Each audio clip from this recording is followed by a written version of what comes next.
जय जगन्नाथ जय ओडिशा ऑपरेटर महासंघ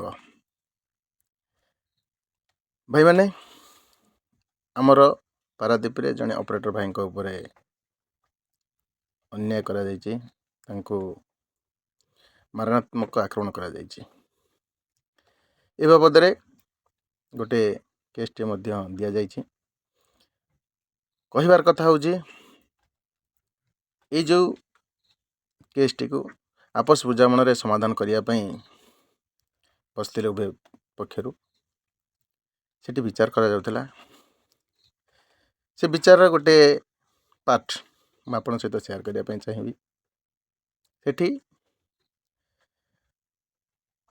ऑपरेटर रो मालिकर कहवा कथा जे तम काहे के परि बाडा जाइछि मालिकंकर कहवा कथा जे ये ऑपरेटर मो साइड रु किछि जिंस चोरी करछन्ते मोर सेठी प्रश्न रहिला भाई ऑपरेटर तो कौन सी जिनिस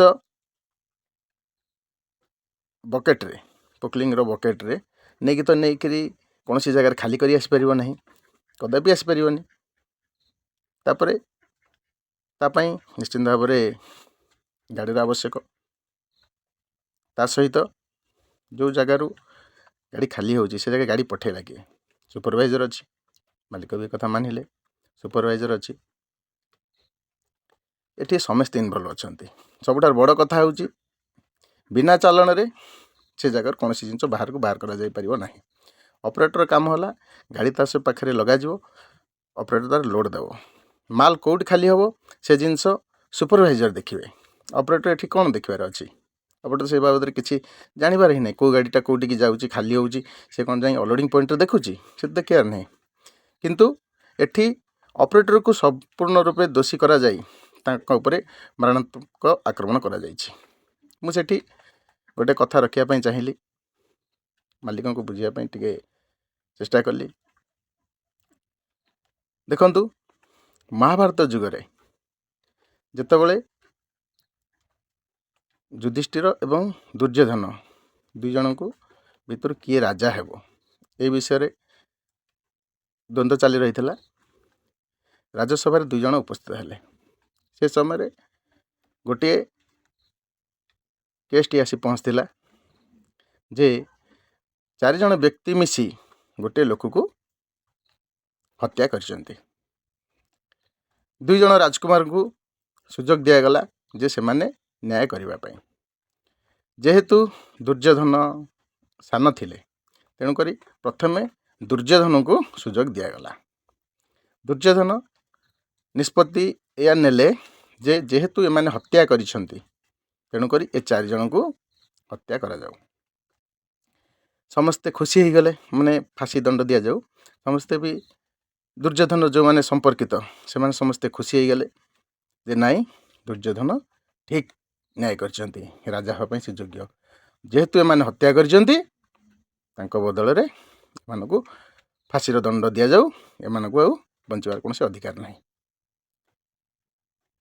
यह राजा निष्पत्ति नवा पई जाउथिले धृतराष्ट्र किंतु मझिरे विद्रोह ब्रेक कले कहले युधिष्ठिर को तो न्याय करिवार सुजोग दिया जाय नहीं युधिष्ठिर को भी न्याय करिवार सुजोग दिया जाऊ समस्ते कहले एथरे न्याय करिवार आउ कोन ये अछि किंतु जेहेतु विद्रोह महामंत्री तांको कथा को भी ग्रहण करा गला से जगह रे युधिष्ठिर को न्याय करिया पई सुजोग दिया गला जेतेले युधिष्ठिर न्याय करिया पई बाहरिले से सर्वप्रथमे पचारथिले मु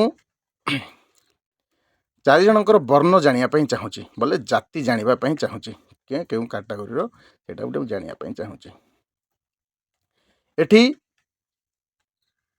महादानी कर्ण अंगराज कर्ण छिड़ा हो जाई कहिले एथिरे न्याय रे जातिर कौन लेन देन रही यही समय रे युधिष्ठिर कहितेले जदि जातिर लेन देन नहीं ताले केबे कदा भी पचार न थांती हौ जेहेतु न्याय करिवार पई सुजोग दिया जाइछि तांको जो दोषी माने थिले सेमान तांकर जाति कहिले प्रथम जनटी कहिला आज्ञा मु शूद्र अटे द्वितीय जनटी कहिला मु वैश्य तृतीय जनटी कहिला मु क्षत्रिय चतुर्थ जनटी कहिले मु ब्राह्मण अटे ये जगार युधिष्ठिर न्याय कले जे शूद्र जातिर लोकटी को 4 वर्षर कारादंड दि जाऊ। तापरे द्वितीय लोकटी जे कही मोर जातिर वैश्य बोली ताकू 8 वर्षर कारादंड देते। एवं तृतीय व्यक्ति जे कही मु क्षत्रिय तांकू 16 वर्षर कारादंड दि जाता। एवं चतुर्थ व्यक्ति जे ब्राह्मण तांकू दंड देवार अधिकार मोर नहीं। यार जो दंड जहाँ दिज्व या मोर कुलगुरु कृपाचार्य को मु हस्तांतरित कली। से जहाँ न्याय देवे से मु सहमत। एठी शकुनी छिड़ा होई गोटे कथाटी कही बाबा बाबा दोष गोटे किंतु न्याय 4 जन को 4 प्रकार केमिति स्वाभाविक एटा भी गोटे विचार योग्य कथा। से सेठी कही समस्त को गोटे निकेत तौलिया भी न्याय नुहे। तेणुक युधिष्ठिर सेठी तांकर मत रखिथिले जे लोकटी शूद्र से समय शूद्र मानक शिक्षार कौन सुजोग दि जाऊ नाला। तेणुक शूद्र व्यक्ति जो हत्या करिछि से अज्ञानवशत हत्या करिछि। से जानी नहीं आज्ञा कौन पाई से हत्या करिछि। तेणुक 4 वर्षर कारादंड। किंतु शूद्र जतिकी अज्ञानी वैश्य अज्ञानी नुहे आज्ञा वैश्य जानिछि। वैश्य जातिर लोकटी जे वैश्य धर्म जातिर लोकटी थिला से जानिछि आज्ञा हत्या करियार पछर कारण कौन कहीं से हूँ व्यवसायी से जानिछि। तेणुक 8 वर्षर कारादंड दि जाऊ। एवं जो लोकटी थिले क्षत्रिय सी रहिले समाजर रक्षाकर्ता। सेतबेले क्षत्रिय माने समाज को रक्षा देउतले सुरक्षा देउतले। से जानिछि रक्षाकर्ता होई से कौन करिछि हत्या करिछि ता माने तेणुक से हूँ अपराधी माने वैश्य ठारी मध्य तार अपराध अधिक। तेणुक 16 वर्षर कारादंड दिगला। एवं ब्राह्मण जातिर जे लोकटी अच्छी से होचंती सबुठार अधिक ज्ञानी बुद्धिमान। किंतु सेतबेले ब्रह्मदोषर हत्यार दोषटा से मुंड को नापी चाहून से जिनसटी कुलगुरु कृपाचार्य को हस्तांतरित करते। ये कहबार तात्पर्य या भाई जो ऑपरेटर भाई जनक को ऊपर एते मारात्मक आक्रमण करा जायछि तांको दोषी बोली विचार करी मालिक विचार करचंती। तांको मालिकंग विचार रे ऑपरेटर भाई जनक होचंती दोषी संपूर्ण रूपे दोषी।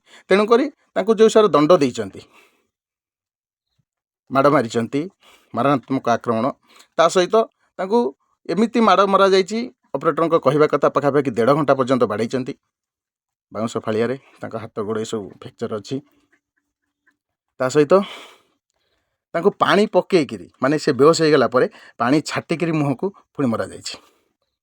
ये सब विचार करा जायछि। ठीक अच्छे जदि भी आपण हिसाब से दोषी तांको ये पर ये दि जाउछि तो आपण मोर सेठी प्रश्न रहिला जो जगार चोरी होती से जगार गाड़ी लगेवा दायित्व होउछि सुपरवाइजर अनुपस्थित रे सेठू गोटे किछि कुटा खंडे बाहर को आसपारे बिना चालन रे। तामाने आपण विचार करंतु आपण जो पोजीशन देइथिले एठी जदि ऑपरेटर को देखिबा से शूद्र से अज्ञानी से जानिनी तार काम होला केवल ता पाखरे गाड़ी पहुँचो से सेठार लोड दब। आपण थरे विचार करंतु जो आपण जो सुरक्षा दायित्व क्या देइथिले प्रोटेक्शन कर दवाई आपण साइड्र भल मंद जिनस देखा रखा करवा बुझा ये दायित्व क्या देइथिले आपण आपणकर सुपरवाइजर देइथिले से आपणकर संपर्कित से आपण छाड़देले। थोड़े विचार करंतु जदियो आपण एतिकी प्रहार तांको एतिकी देइचंती जो आपण हिसाब रे न्याय हिसाब रे जतिकी तांको दंड देइचंती आपण से जो सुपरवाइजर बा क्षेत्रीय जे रहिले सुरक्षा देवा दायित्व जहाँ रखिचंती तांको केते जो दंड देवा दरकार। मोर कहवा कथा विचार आपण मान निश्चिंत भाव करेंगे ठीक कहूँ कि भूल कहूँ। मोर सबू ऑपरेटर भाई मान को गोटे संदेश रहिबो आपण माने समस्त एकत्रित हुंतु आमर ऑपरेटर भाई को न्याय मिलू। किंतु कालीर से विचार रे कौन शीर्षक पहुँची पारे नहीं। आम समस्त एकत्रित होकर आमर ऑपरेटर भाई को न्याय देवा। रहुची जय जगन्नाथ जय ओडिशा ऑपरेटर महासंघ।